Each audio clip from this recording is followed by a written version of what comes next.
ಸತತ 6 ಜನರ ಜಾಮೀನು ಅರ್ಜಿ ವಿಚಾರಣೆ ಇನ್ನೊಂದು ಅಪ್ಡೇಟ್ ಲಭ್ಯವಾಗ್ತಾ ಇದೆ. ದರ್ಶನ್ ಪರ ವಕೀಲ ಸಿ.ವಿ. ನಾಗೇಶ್ ಈಗಾಗಲೇ ವಾದವನ್ನ ಆರಂಭಿಸಿದ್ದಾರೆ. ಇಬ್ಬರು ಸಾಕ್ಷಿಗಳ ಹೇಳಿಕೆಗಳನ್ನು ಕೂಡ ಪಡಿತಾ ಇದ್ದಾರೆ. ದರ್ಶನ್ ಘಟನಾ ಸ್ಥಳದಲ್ಲಿ ಇಲ್ಲ ಎಂಬುದು ಸ್ಪಷ್ಟವಾಗುತ್ತೆ. ನೋಡಿ, ಇದು ದರ್ಶನ್ ಪರ ವಕೀಲ ಸಿ.ವಿ. ನಾಗೇಶ್ ಅವರ ವಾದ. ದರ್ಶನ್ ಘಟನಾ ಸ್ಥಳದಲ್ಲಿ ಇಲ್ಲ.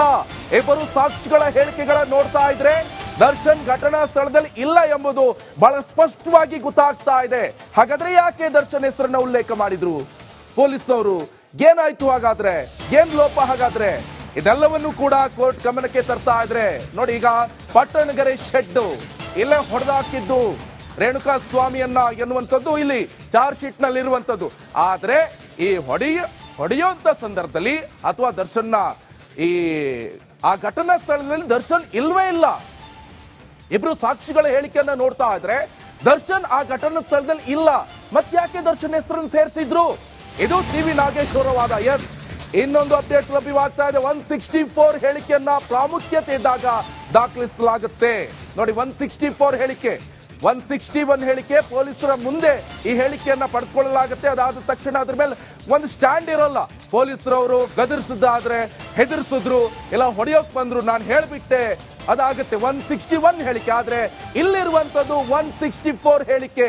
ಈ ಹೇಳಿಕೆಯನ್ನ ಪ್ರಾಮುಖ್ಯತೆ ಇದ್ದಾಗ ದಾಖಲು ಮಾಡಲಾಗುತ್ತೆ. ಅಂದ್ರೆ ಜಡ್ಜಿ ಎದುರುಗಡೆ 164 ಹೇಳಿಕೆಯನ್ನ ಕೊಡೋದು. ಸೊ ಇದನ್ನ ಯಾವುದೇ ಕಾರಣಕ್ಕೂ ಆಚೆ ಮಾಡೋಕ್ಕಾಗಲ್ಲ. ಯಾಕಂದ್ರೆ ಜಡ್ಜ್ ಕೇಳ್ತಾರೆ, ಹೆದರ್ಸಿದ್ರ, ಭಯಪಡಿಸಿದ್ರ, ಹೊಡೆಯೋಕ್ ಬಂದ್ರ, ಹೇಳಿಬಿಟ್ಟಿದ್ದಾರೆ. 164 ಹೇಳಿಕೆಯಲ್ಲಿ ಪ್ರತಿಯೊಬ್ರು ಕೂಡ ಟೋಟಲ್ 17 ಜನರು ಕೂಡ 164 ಹೇಳಿಕೆಯನ್ನ ಕೊಟ್ಟಿದ್ದಾರೆ. ಅದರಲ್ಲೆಲ್ಲೂ ಕೂಡ ಯಾವಾಗ ಬಂದ್ರು, ದರ್ಶನ್ ಯಾವಾಗ ಹೋದ್ರು, ಇದ್ಯಾವುದು ಕೂಡ ಉಲ್ಲೇಖ ಆಗಿಲ್ಲ. ಹಾಗಾದ್ರೆ ಏನಾಗ್ತಾ ಇದೆ ಪ್ರಕರಣದಲ್ಲಿ? ದಾರಿ ತಪ್ಪಿಸುವಂತ ಕೆಲಸ ಮಾಡ್ತಾ ಇದ್ರ ಪೊಲೀಸರು, ಐಒ ಆಫೀಸರ್ಸ್, ಇನ್ವೆಸ್ಟಿಗೇಷನ್ ಆಫೀಸರ್ಸ್ ದಾರಿ ತಪ್ಪಿಸ್ತಾ ಇದ್ದಾರ? ಹಾಗಾದ್ರೆ ತಮ್ಮ ಕಕ್ಷಿದಾರ ದರ್ಶನ್ ಅವರನ್ನ ಇದರಲ್ಲಿ ಬೇಕಂತೆ ಸೇರಿಸ್ಬಿಟ್ರ? ಹಾಗಾದ್ರೆ ಎಲ್ಲ ಪ್ರಶ್ನೆಗಳು ಕೂಡ ಈಗ ಕೋರ್ಟ್ ನಲ್ಲಿ ಕೇಳ್ತಾ ಇದ್ರೆ ಹಾಗಾದ್ರೆ ಪೊಲೀಸ್ ಅವರ ಲೋಪದೋಷಗಳಿಗೇನು?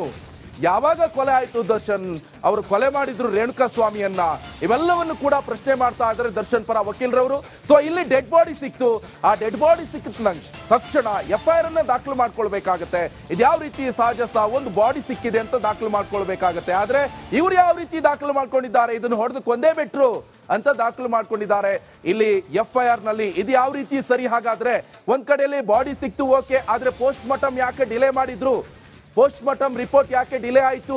ಒಂದ್ ಕಡೆ FSL ರಿಪೋರ್ಟ್ ಯಾಕೆ ಡಿಲೇ ಆಯ್ತು? ಇವೆಲ್ಲವನ್ನು ಕೂಡ ಪ್ರಶ್ನೆ ಮೇಲೆ ಪ್ರಶ್ನೆ ಮಾಡ್ತಾ ಇದ್ರೆ ಪೊಲೀಸ್ ಅವರ ಲೋಪದೋಷಗಳು ಏನು, ಲೂಪ್ ಹೋಲ್ಗಳು ಎಲ್ಲಿದೆ, ಎಲ್ಲವನ್ನು ಕೂಡ ಈಗ ಕೋರ್ಟ್ ನ ಮನಮುಟ್ಟುವಂತ ಕೆಲಸವನ್ನ ಮಾಡ್ತಾ ಇದ್ದಾರೆ ಸಿ.ವಿ. ನಾಗೇಶ್ ಅವರು. ನೋಡಿ, ಇವತ್ತು ಒಂದಲ್ಲ ಎರಡಲ್ಲ ಟೋಟಲ್ 6 ಜನರ ಬೇಲ್ ಭವಿಷ್ಯ ನಿರ್ಧಾರ ಆಗುತ್ತೆ. ಜೊತೆಗೆ ಪವಿತ್ರ ಗೌಡ ಅವರದ್ದು ಕೂಡ ಬೇಲ್ ಭವಿಷ್ಯ ನಿರ್ಧಾರ ಆಗಲಿದೆ. ಯಾರು ಯಾವಾಗ ಬಂದ್ರು ಅಂತ ಎಲ್ಲೂ ಕೂಡ ಉಲ್ಲೇಖ ಆಗಿಲ್ಲ. ನೋಡಿ, ಇದು ಬಹಳ ಪ್ರಮುಖವಾಗಿ ಇವರು ಉಲ್ಲೇಖ ಮಾಡ್ತಾ ಇರುವಂತ ಅಂಶ. 164 ಹೇಳಿಕೆ ಕೊಟ್ಟಿದ್ರಲ್ಲ, ಇದರಲ್ಲಿ ಯಾರು ಯಾವಾಗ ಬಂದ್ರು ಅಂತ ಎಲ್ಲೂ ಕೂಡ ಈ ಅಂಶವನ್ನ ಉಲ್ಲೇಖ ಮಾಡಿಲ್ಲ. ಪಾಯಿಂಟ್ ಟು ಪಾಯಿಂಟ್ ಅನ್ನ ಇಟ್ಕೊಂಡು ಮಾತಾಡ್ತಾ ಇದ್ರೆ ಇನ್ನೊಂದು ಅಪ್ಡೇಟ್ಸ್ ಲಭ್ಯವಾಗ್ತಾ ಇದೆ. ಸಾಕ್ಷಿ ಮಲ್ಲಿಕಾರ್ಜುನ್ ಮಂಗಳವಾರದಂದು ಕೆಲಸಕ್ಕೆ ಬಂದಾಗ ಇಲ್ಲಿ ರೇಣುಕಾ ಸ್ವಾಮಿ ಹತ್ಯಾದ ಬಗ್ಗೆ ತಿಳಿಯುತ್ತದೆ. ದರ್ಶನ್ ಪರ ಸಿ.ವಿ. ನಾಗೇಶ್ ಅವರ ವಾದ. ಇಲ್ಲಿ ಸಾಕ್ಷಿ ಮಲ್ಲಿಕಾರ್ಜುನ್ ಯಾವಾಗ ಬಂದ್ರು? ಮಂಗಳವಾರದಂದು ಬಂದ್ರು ಕೆಲಸಕ್ಕೆ. ಆದ್ರೆ ಇಲ್ಲಿ ಲೂಪ್ ಹೋಲ್ ಅಂತ ಹೇಳಿದ್ರೆ ಬಂದಾಗ ಇಲ್ಲಿ ರೇಣುಕಾ ಸ್ವಾಮಿ ಹತ್ಯಾದ ಬಗ್ಗೆ ಆತನಿಗೆ ತಿಳಿಯುತ್ತೆ. ಮಂಗಳವಾರ ಗೊತ್ತಾಗೋದು ಈ ಸಾಕ್ಷಿಗೆ. ಮಲ್ಲಿಕಾರ್ಜುನ್ ಎನ್ನುವಂತ ಸಾಕ್ಷಿನ ಕರ್ಕೊಂಡು ಬಂದಿದ್ರಲ್ಲ, ಆ ಸಾಕ್ಷಿ ಅವನ ಹೇಳಿಕೆ ಪ್ರಕಾರ ಇಲ್ಲಿ ಮಂಗಳವಾರದಂದು ಆತ ಕೆಲಸಕ್ಕೆ ಬಂದಿದ್ದು. ಸೊ ಆ ಮಂಗಳವಾರದಂತ ಬಂದಾಗ ಇಲ್ಲಿ ರೇಣುಕಾ ಸ್ವಾಮಿ ಹತ್ಯೆ ಆಗಿದೆ ಅಂತ ಆತನಿಗೆ ಗೊತ್ತಾಗುತ್ತೆ ಅಂತ ದರ್ಶನ್ ಪರ ವಕೀಲರಾದಂತ ಸಿ.ವಿ. ನಾಗೇಶ್ ಅವರು ವಾದವನ್ನ ಮಂಡಿಸ್ತಾ ಇದ್ದಾರೆ. ನೋಡಿ, ಸಾಕಷ್ಟು ಪ್ರಬಲವಾದಂತ ವಾದ. ಯಾಕಂತ ಹೇಳಿದ್ರೆ ಕಕ್ಷಿದಾರನಿಗೆ ಅಂದ್ರೆ ದರ್ಶನ್ಗೆ ಬೇಲ್ ಸಿಗ್ಲೇಬೇಕು. ಜೊತೆಗೆ ಈಗ ದರ್ಶನ್ಗೂ ಟೆನ್ಷನ್ ಮೇಲೆ ಟೆನ್ಷನ್ ಕಾಡ್ತಾ ಇದೆ. 6 ವಾರಗಳ ಕಾಲ ಈಗಾಗಲೇ ಮಧ್ಯಂತರ ಜಾಮೀನನ್ನ ಪಡೆದುಕೊಂಡು BGS ಹಾಸ್ಪಿಟಲ್ ಅಲ್ಲಿ ದರ್ಶನ್ ಇದ್ದಾರೆ. ಇನ್ನೇನು 4 ವಾರ ಕಳೆದೋಗ್ಬಿಡ್ತು. ಇನ್ನು ಉಳಿದಂತೆ 6 ವಾರಗಳಲ್ಲಿ 2 ವಾರ ಮಾತ್ರ ಬ್ಯಾಲೆನ್ಸ್ ಇದೆ. ಅದರಲ್ಲಿ ಶಸ್ತ್ರಚಿಕಿತ್ಸೆ ಆಗ್ಬೇಕು, ಇಲ್ಲಿ ಆಗ್ತಾ ಇಲ್ಲ. ಒಂದ್ ಕಡೆ ಇದನ್ನೇ ಪ್ರಶ್ನೆ ಮಾಡ್ತಾ ಇದ್ರೆ SPP ಅವರು, ಯಾಕೆ ಶಸ್ತ್ರಚಿಕಿತ್ಸೆ ಆಗ್ತಾ ಇಲ್ಲ? ಜೊತೆಗೆ ಈತ ಶಸ್ತ್ರಚಿಕಿತ್ಸೆಗೋಸ್ಕರ ಮಧ್ಯಂತರ ಜಾಮೀನನ್ನ ಪಡ್ಕೊಂಡು ಹೋಗಿದ್ದಾರೆ ದರ್ಶನ್. ಆದ್ರೆ ಇಲ್ಲಿ ಶಸ್ತ್ರಚಿಕಿತ್ಸೆನೂ ಆಗಿಲ್ಲ, ಏನೂ ಆಗಿಲ್ಲ. ಈ ಟೆನ್ಷನ್ ಒಂದ್ ಕಡೆ ಆದ್ರೆ, ಇನ್ನೊಂದ್ ಕಡೆಯಲ್ಲಿ ರೆಗ್ಯುಲರ್ ಬೇಲಿಗೋಸ್ಕರ ಈಗ ಸಿ.ವಿ. ನಾಗೇಶ್ ಅವರು ವಾದವನ್ನ ಮಂಡಿಸ್ತಾ ಇದ್ದಾರೆ. ಅದರಲ್ಲೂ ಕೂಡ ಬಹಳ ಪ್ರಬಲವಾದಂತ ವಾದವನ್ನ ಮಂಡಿಸ್ತಾ ಇದ್ದಾರೆ. ದರ್ಶನ್ ಘಟನಾ ಸ್ಥಳದಲ್ಲಿ ಇಲ್ಲ ಎಂಬುದು ಈಗಾಗಲೇ ಸಾಕ್ಷಿದಾರರು ಹೇಳ್ತಾ ಇರುವಂತ ಹೇಳಿಕೆಗಳನ್ನ ಆಧರಿಸಿ ಹೇಳೋದಾದ್ರೆ 164 ಹೇಳಿಕೆಯನ್ನು ಕೊಟ್ಟಿದ್ರಲ್ಲ, ಅದರಲ್ಲಿ ಇಬ್ರು ಸಾಕ್ಷಿಗಳು ಏನ್ ಹೇಳಿಕೆಯನ್ನು ಕೊಟ್ಟಿದ್ರು. ಆ ಹೇಳಿಕೆಯಲ್ಲಿ ಯಾವುದೇ ತರನಾದಂತ ಇಲ್ಲಿ ಅಂಶಗಳು ಉಲ್ಲೇಖ ಆಗಿಲ್ಲ. ದರ್ಶನ್ ಆ ಸ್ಪಾಟ್ ಅಲ್ಲಿ ಇಲ್ಲ ಎನ್ನುವುದು ಮೇಲ್ನೋಟಕ್ಕೆ ಕಂಡು ಬರ್ತಾ ಇದೆ ಅಂತ ಈಗಾಗಲೇ ದರ್ಶನ್ ಪರ ವಕೀಲರು ಸಿ.ವಿ. ನಾಗೇಶ್ ಅವರು ವಾದವನ್ನ ಮಂಡಿಸ್ತಾ ಇದ್ದಾರೆ. 6 ಜನರ ಜಾಮೀನು ಅರ್ಜಿ ವಿಚಾರಣೆಯ ಇನ್ನೊಂದು ಅಪ್ಡೇಟ್ ಲಭ್ಯವಾಗ್ತಾ ಇದೆ. ದರ್ಶನ್ ಪರ ವಕೀಲ ಸಿ.ವಿ. ನಾಗೇಶ್ ಈಗಾಗಲೇ ವಾದವನ್ನ ಆರಂಭಿಸಿದ್ದಾರೆ. ಇಬ್ಬರು ಸಾಕ್ಷಿಗಳ ಹೇಳಿಕೆಗಳನ್ನು ಕೂಡ ಪಡಿತಾ ಇದ್ದಾರೆ. ದರ್ಶನ್ ಘಟನಾ ಸ್ಥಳದಲ್ಲಿ ಇಲ್ಲ ಎಂಬುದು ಸ್ಪಷ್ಟವಾಗುತ್ತೆ. ನೋಡಿ, ಇದು ದರ್ಶನ್ ಪರ ವಕೀಲ ಸಿ.ವಿ. ನಾಗೇಶ್ ಅವರ ವಾದ. ದರ್ಶನ್ ಘಟನಾ ಸ್ಥಳದಲ್ಲಿ ಇಲ್ಲ. ಇಬ್ಬರು ಸಾಕ್ಷಿಗಳ ಹೇಳಿಕೆಗಳ ನೋಡ್ತಾ ಇದ್ರೆ ದರ್ಶನ್ ಘಟನಾ ಸ್ಥಳದಲ್ಲಿ ಇಲ್ಲ ಎಂಬುದು ಬಹಳ ಸ್ಪಷ್ಟವಾಗಿ ಗೊತ್ತಾಗ್ತಾ ಇದೆ. ಹಾಗಾದ್ರೆ ಯಾಕೆ ದರ್ಶನ್ ಹೆಸರನ್ನ ಉಲ್ಲೇಖ ಮಾಡಿದ್ರು ಪೊಲೀಸ್ನವರು? ಏನಾಯ್ತು ಹಾಗಾದ್ರೆ? ಏನ್ ಲೋಪ ಹಾಗಾದ್ರೆ? ಇದೆಲ್ಲವನ್ನು ಕೂಡ ಕೋರ್ಟ್ ಗಮನಕ್ಕೆ ತರ್ತಾ ಇದ್ರೆ ನೋಡಿ, ಈಗ ಪಟ್ಟಣಗೆರೆ ಶೆಡ್ ಇಲ್ಲೇ ಹೊಡೆದಾಕಿದ್ದು ರೇಣುಕಾ ಸ್ವಾಮಿಯನ್ನ ಎನ್ನುವಂಥದ್ದು ಇಲ್ಲಿ ಚಾರ್ಜ್ ಶೀಟ್ ನಲ್ಲಿ ಇರುವಂತದ್ದು. ಆದ್ರೆ ಈ ಹೊಡೆಯುವಂತ ಸಂದರ್ಭದಲ್ಲಿ ಅಥವಾ ದರ್ಶನ್ನ ಆ ಘಟನಾ ಸ್ಥಳದಲ್ಲಿ ದರ್ಶನ್ ಇಲ್ವೇ ಇಲ್ಲ. ಇಬ್ರು ಸಾಕ್ಷಿಗಳ ಹೇಳಿಕೆಯನ್ನ ನೋಡ್ತಾ ಇದ್ರೆ ದರ್ಶನ್ ಆ ಘಟನಾ ಸ್ಥಳದಲ್ಲಿ ಇಲ್ಲ. ಮತ್ತ್ಯಾಕೆ ದರ್ಶನ್ ಹೆಸರನ್ನು ಸೇರಿಸಿದ್ರು? ಇದು ಸಿ.ವಿ. ನಾಗೇಶ್ ಅವರ ವಾದ. ಎಸ್, ಇನ್ನೊಂದು ಅಪ್ಡೇಟ್ ಲಭ್ಯವಾಗ್ತಾ ಇದೆ. 164 ಹೇಳಿಕೆಯನ್ನ ಪ್ರಾಮುಖ್ಯತೆ ಇದ್ದಾಗ ದಾಖಲಿಸಲಾಗುತ್ತೆ.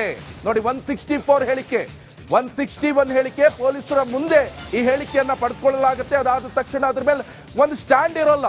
ಪೊಲೀಸರವರು ಗದರಿಸಿದ್ದಾದ್ರೆ ಹೆದರ್ಸಿದ್ರು, ಇಲ್ಲ ಹೊಡೆಯೋಕ್ ಬಂದ್ರು, ನಾನು ಹೇಳ್ಬಿಟ್ಟೆ, ಅದಾಗುತ್ತೆ 161 ಹೇಳಿಕೆ. ಆದ್ರೆ ಇಲ್ಲಿರುವಂತದ್ದು 164 ಹೇಳಿಕೆ. ಈ ಹೇಳಿಕೆಯನ್ನ ಪ್ರಾಮುಖ್ಯತೆ ಇದ್ದಾಗ ದಾಖಲು ಮಾಡಲಾಗುತ್ತೆ.